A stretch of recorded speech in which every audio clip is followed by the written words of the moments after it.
আসসালামু আলাইকুম, সবাই কেমন আছেন? আশা করি ভালো আছেন। আলহামদুলিল্লাহ আমিও ভালোই আছি। তো যাই হোক, সকাল সকাল ঘুম থেকে উঠে আপনাদের ভাইয়া চা নাস্তা খেয়ে চলে গিয়েছিল বাজারে।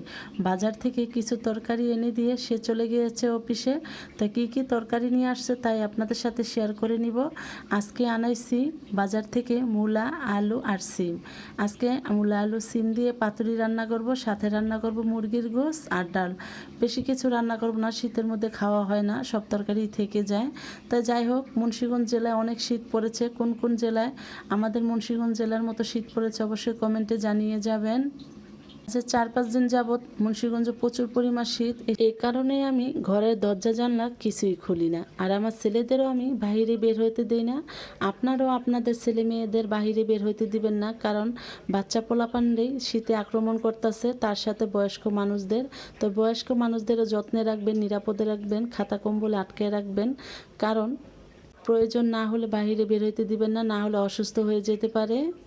আর এদিক দিয়ে আমার মা আমার ফোন দিয়ে পাগল করে ফেলছে, বলতেছে শীতের পিঠা খেয়ে যা, কারণ যে শীত পড়েছে পিঠা খেতে ভালো লাগবে। আমি শীতের জ্বালায় ঘরের দরজা জানলাই খুলি না, আর আমার মা আমাকে বলতেছে গ্রামে পিঠা খেতে যেতে। কোন এটা কি সম্ভব?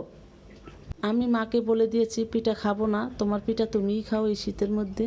তো এদিক দিয়ে আমি দুপুরে রান্নাবান্না আয়োজন করে নিচ্ছি। সবাই ভালো থাকবেন, সুস্থ থাকবেন, নিরাপদে থাকবেন। আল্লাহ হাফেজ।